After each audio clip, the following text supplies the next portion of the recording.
seja muito bem-vindo, seja muito bem-vinda a mais uma edição do podcast A Hora do Lucro. No episódio de hoje, eu vou trazer um tema aqui para conversar com você, pecuarista, com você, produtor, sobre o seguinte tema. Toda fazenda de pecuária tem boi, mas nem toda fazenda tem carne. Você vai entender melhor o que eu quero dizer com isso. Para quem não me conhece ainda, eu sou o Marcelo Souza, sou médico veterinário e aqui nesse canal eu ajudo produtores a construir um lucro de 500 a R$1.000 por cabeça com confinamento sem volumoso. Então hoje nós vamos conversar sobre isso. Por que será que toda fazenda de pecuária tem boi, mas nem toda fazenda de pecuária tem carne? O que está faltando para a turma realmente levar esse gado até o final e produzir carne? Vamos conversar um pouquinho sobre isso hoje. Vamos falar um pouquinho das dificuldades que o produtor brasileiro tem passado, considerando a questão da produção. Vamos falar também das dificuldades que a gente sabe que acontecem em muitas propriedades na conversão de comida em arroba, na produção de arroba, nas dificuldades que o produtor tem depois na comercialização do gado. Então nós estamos falando de coisas diferentes, produção é uma coisa, comercialização é outra. E o que a gente vai falar aqui hoje é um pouco diferente, né? Porque até veio na minha cabeça, Marcelo, mas você está falando que nem toda fazenda tem carne? Como assim? É carne na mesa? É carne para os funcionários? É carne para a turma que trabalha com a gente lá? Não é isso que eu estava querendo dizer, na verdade. Embora seja muito importante toda fazenda que trabalha com pecuária facilitar o acesso à carne para os seus funcionários, principalmente daquele gado que foi produzido ali com muito suor, com muita dedicação. A gente é técnico e faz tudo certinho no papel, no computador, vai lá, ensina, monitora, mas na verdade quem bota a coisa para rodar é a turma do campo. Então um grande abraço meus amigos aí, vaqueiros, peões, gerentes, chefe de equipe aí nas fazendas que estão aí dando sangue para produzir carne por esse Brasil afora. Agora não é isso que eu estou falando não. Se você hoje ainda não tem um programa de incentivo aí na tua produção de carne, se você não faz um churrasco com a tua turma aí do coxo, você poderia fazer. É muito legal. O que eu vou falar hoje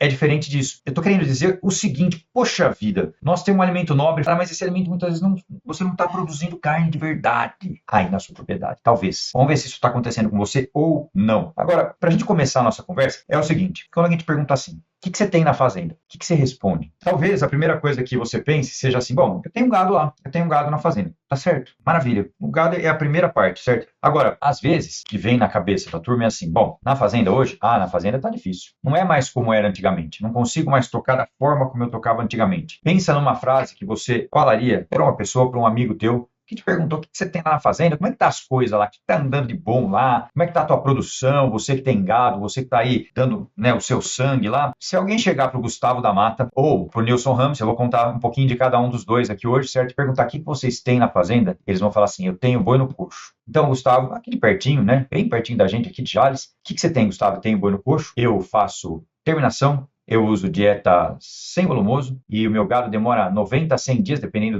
da era desse gado, para sair do pasto. A minha arroba produzida está custando R$200, eu estou vendendo ela a R$238. Olha só, isso daí a gente está dando um exemplo de uma propriedade que a gente pode considerar uma usina de carne, uma propriedade, uma fábrica de carne. Ele está fazendo carne de verdade, sabe quanto que ele está custando a arroba produzida? Nós vamos falar um pouquinho mais sobre isso hoje. Se você for lá para o Rio Grande do Sul, para Criciúma, perguntar pro Nilson Ramos: Nilson, o que você tem na propriedade? Eu tenho terneiro precoce que eu confino e entrego aqui, estou vendendo a R$21 o quilo da carcaça. Tá bom para você que está aqui em São Paulo? R$21 o quilo da carcaça? Faz a conta rapidinho aí. 21 vezes 15, da carcaça, não é do peso vivo, claro. 21 vezes 15, faz a conta aí. Quanto que está saindo essa arroba? Conta pra gente aí. Você que está chegando agora aqui também pode falar, pode ficar à vontade. No final das contas, o que vale mesmo é a carne. Tem muita coisa que acontece no meio do caminho que impede a gente, ou você talvez, de produzir mais carne. E aí eu sempre trago aqui nas nossas conversas alguns pensamentos que chegam, né, na cabeça do produtor. E olha, eu não sei se você está aqui no estado de São Paulo, você que está aí pelo Instagram, não sei de qual região do Brasil vocês estão falando, mas é o seguinte: hoje tem 4 coisas que assolam aí o dia a dia do produtor. Por exemplo, tiveram queimadas aqui na região, queimadas feias, queimaram as fazendas inteiras. Outra coisa que está acontecendo: Marcela, a política não está ajudando muito, está difícil pra caramba. Outra coisa, eu tô sem pasto. E aí, se você não tem uma estratégia de produção de volumoso para suplementar um gado que está a pasto na seca, você pode estar passando muito apertado. Mas tem uma quarta coisa que a turma ainda está falando, mas nem todo mundo. Tem gente que já sabe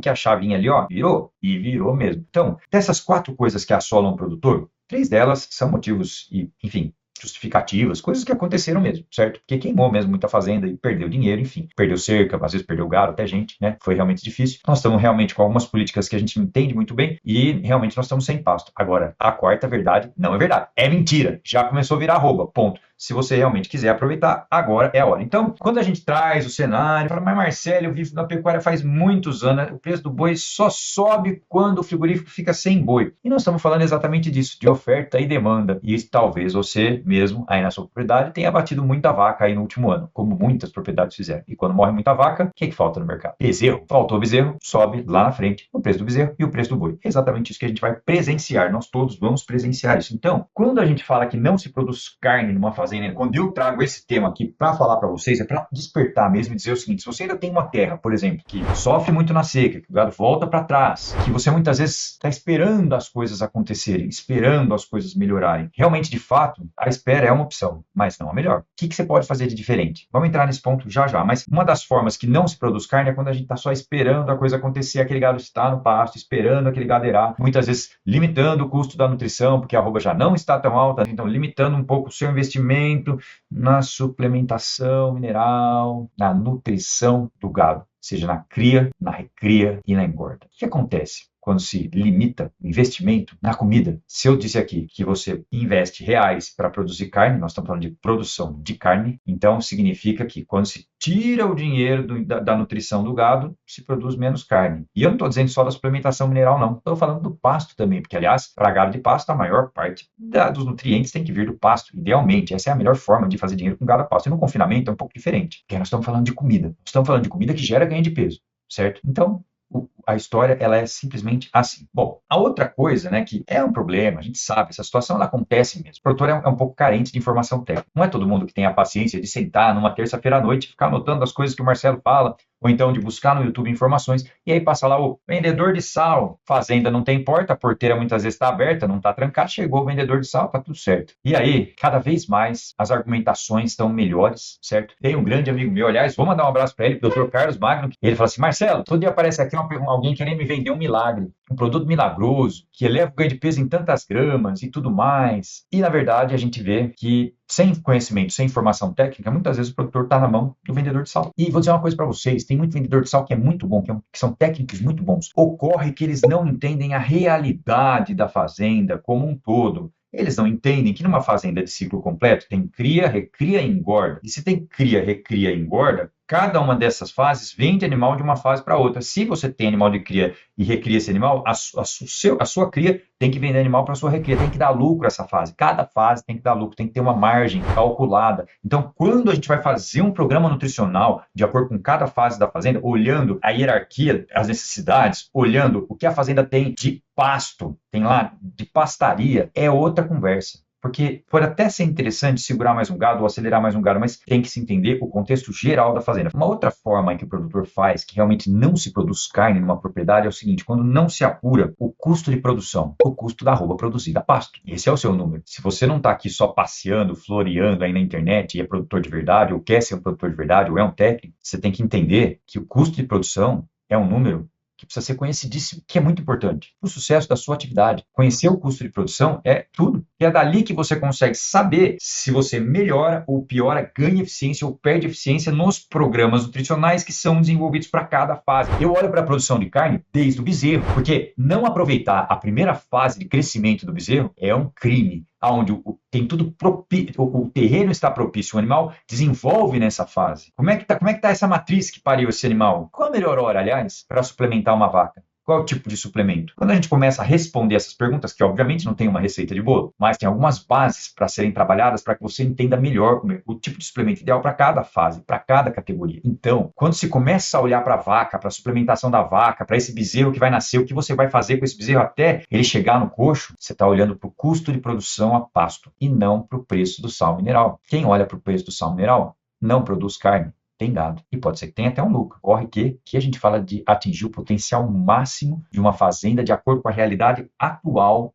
daquela fazenda. Qual é a ferramenta mais útil para você ter na mão, poder aplicar na fazenda agora, para equilibrar a sua taxa de lotação, se é que você já não fez isso antes? E aí, quando a gente fala em custo de produção e quando a gente fala em produção de carne dentro da fazenda, não produz carne hoje quem não faz isso de forma estratégica. O que eu quero dizer com forma estratégica? Sabendo o objetivo real que você quer hoje para sua propriedade. Aqui, esse programa, esse podcast, não é, na verdade, um programa para você entrar e dar risada, é um programa para você receber informação, para você poder usar na sua propriedade, ou na propriedade que você dá assistência. E o que eu estou dizendo hoje é o seguinte: se você não tem estratégia de, pelo menos, o mínimo possível, deveria ser mais, mas de estratégia de 2 anos, que você quer para sua fazenda, para sua terra daqui a 2 anos, realmente você tem gado, mas não está realmente, efetivamente produzindo carne. E a nossa conversa hoje é a produção de carne, certo? E aí, sem ter uma estratégia, o que acaba acontecendo? Os animais são vendidos na hora que precisa. Você já viu alguém vender alguma coisa bem na hora que precisa? Eu já, mas é difícil. Não é a maior probabilidade de acontecer. Você está na hora de vender, precisou vender? Já foi, tem que vender. E não é pelo melhor preço. Não tem estratégia, não tem hora certa de vender. Pensa, se você tem um restaurante que funciona só uma vez a cada 3 meses, você vai ter lucro. Se você tem uma empresa aí automobilística que vende carro só a cada 2 meses, você vai ter lucro. E se ela vender só 2 vezes por ano, você acha que ela vai ter lucro? É muito mais difícil tirar dinheiro de uma fazenda sem ter estratégia de venda de animais, sem ter a possibilidade de melhorar a sua taxa de desfrute e de distribuir melhor as vendas durante o ano. Se você não sabe o que é taxa de desfrute, eu te convido realmente a olhar um pouquinho melhor para a atividade, porque isso é muito importante mesmo. E aí, entrando já então agora para a parte de quem produz carne, né, para quem está olhando para a fazenda de forma estratégica, a fazenda é uma só. E dentro da fazenda tem uma área de pasto. Você tem lá um patrimônio de pastagem, dividido em piquetes ou pastos, da forma como você chamar. E tem categorias. Dentro dessas categorias tem prioridades diferentes. Por exemplo, bom, se você tem lá uma vacada parida e você pensa em cuidar desse bezerro, tá certo que essa vaca já tem que estar sendo preparada desde lá de trás, muito antes disso. Mas depois que ela pariu, ela precisa de um pasto de qualidade, de uma suplementação de qualidade. Você tem que olhar esse bezerro, ou melhor, você não tem que fazer nada, mas você pode olhar esse bezerro desde esse momento. Aliás, você poderia ter olhado esse bezerro desde o terço médio da gestação, pensando em trabalhar a nutrição da vaca para ajudar na programação fetal que está ligada ao desempenho desse bezerro lá no confinamento. Olha onde a gente foi parar. Nós não estamos falando aqui de ter um gadinho lá no pasto, nós estamos falando aqui de produzir carne de verdade, com ciência, com conhecimento. É exatamente isso que eu estou dizendo hoje. Então, tem um momento certo de começar a investir nessa matriz que está lá no pasto, que está lá com o seu bezerro, com o seu patrimônio de carne no ventre dela, né? E aí vem os programas nutricionais para cada categoria. Então, uma vez que eu já sei que meu objetivo na fazenda é produzir carne, então eu sei o que eu tenho na fazenda, já distribuí, já fiz as minhas prioridades de usar esse pasto. Aliás, para quem quer realmente ter dinheiro com gado, é uma coisa muito importante. Sabe o que é? Considerando o pasto, o que pode ser mais importante quando a gente fala em pasto, quando a gente fala numa fazenda de pasto? O que pode ser mais importante? Pensa nisso. Uma palavra que vem na sua cabeça quando você fala assim: aproveitar melhor o pasto, melhorar a conversão desses animais. E essa palavra é rotacionado, manejo rotacionado de pastagem. Isso é muito importante mesmo para quem quer aproveitar o pasto da forma certa. Então, já estabeleceu a hierarquia de pastagem. Então, veja, nós estamos falando aqui de uma propriedade que produz carne. Está pensando na eficiência produtiva, e aí eu quero dizer também da eficiência na conversão alimentar, ou seja, de comida que dá para esse gado em carcaça, certo? Né? E aí seria até eficiência biológica. E estamos falando também de comercialização, porque é um produto bom, ele vale mais, desde que você saiba falar sobre esse produto bom. Então, para a gente ir encaminhando aí para o nosso fechamento dessa conversa, desse podcast de hoje, eu vou dizer o seguinte: estabelecida a hierarquia de pastagens, nós falamos agora em programas nutricionais, que são específicos para cada fase, para cada momento, para cada era. Então, dissemos aqui hoje coisas importantes e, para terminar, eu vou só trazer um último conceito. Eu falei de taxa de desfrute, né? E esse é um dos índices mais importantes que existem numa fazenda para te mostrar a sua eficiência. Ou seja, quantos por cento de animais você está vendendo todo ano em relação ao seu rebanho total? Quanto que você consegue girar? Quem faz confinamento, quem domina a técnica de confinamento, tem a oportunidade de trazer esse gado de fora da propriedade. E aí a taxa de desfrute dispara, porque pode ser 200%, por exemplo, certo? Quem só confina gado próprio, aí neste número tem uma medida importante, só uma das medidas que são importantes para realmente mostrar a efetividade, a eficiência, a eficácia, que se traduz numa palavra só, a efetividade da sua operação. Então esse é um dos índices que te mostra a taxa de sucesso. E o outro índice é o número de arrobas produzidas por hectare ano, considerando que o tamanho da sua terra é o mesmo, certo? Quantas arrobas você produziu no ano passado, quantas você vai produzir nesse ano, qual o seu objetivo de produção de arrobas por hectare do ano que vem e daqui a 2 anos. Então esses números eles nos direcionam, eles nos falam o que precisa ser feito para chegar nesse objetivo, nos orientam, nos dão a base para fazer o planejamento da propriedade, de tudo que vai acontecer nos próximos 2 anos, ou 3, ou 5, ou até 10. A gente sabe que no Brasil a produção de carne vai crescer muito, a demanda vai aumentar muito, e que muita gente está muito de olho nisso e quer aproveitar esse aumento de demanda, não só a demanda interna, mas a exportação, porque o mundo come cada vez mais carne. E eu termino dizendo o seguinte, que produzir carne, para saber se você produz carne, não só tem um gado na fazenda, mas produz carne, considera inicialmente 2 números. O primeiro, sua taxa de desfrute, e o segundo, número de arrobas produzidas por hectareano. Esses números são muito importantes porque eles te mostram aonde você vai chegar. Se você não mede ainda a taxa de desfrute e o número de arrobas produzidas por hectareano, hoje você sai desse programa com uma lição de casa. Um grande abraço a todos, muito obrigado pela presença. E se esse vídeo te ajudou hoje, se você está levando daqui uma informação útil, encaminha também para um produtor amigo seu ou um conhecido seu, tem gado, mas não está produzindo carne. Se ele não entendeu ainda que ele não está produzindo carne, encaminha esse vídeo para ele. Faz ele enxergar isso, porque nós vamos precisar de muita gente produzindo carne para a gente dar conta do aumento da demanda mundial. Se eu ajudei você hoje, ajuda alguém.